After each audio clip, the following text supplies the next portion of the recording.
Handang-handa na raw ang Commission on Elections para sa nalalapit na eleksyon sa Mayo. Update naman tayo sa ulat on the spot ni Sandra Aguinaldo. Sandra? Yes, Connie, binisita nga ng COMELEC ang Binyan warehouse kung saan sumasailalim sa stress test ang mga automated counting machines o makita na gagamitin sa election 2025.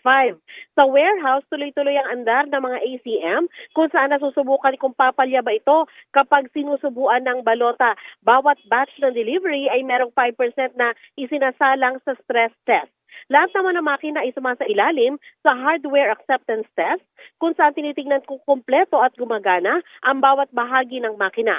Ayon kay COMELEC Chairman George Erwin Garcia, nasa Pilipinas na lahat ng 110,000 na makina mula sa Mirror Systems sa South Korea at yung huling delivery raw, Connie, ay nasa Bureau of Customs na.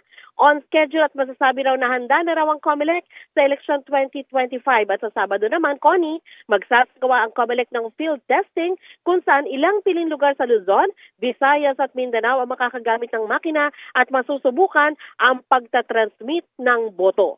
Yan muna po ang pinakauling ulat mula sa Laguna. Connie? Maraming salamat, Sandra Aguinaldo.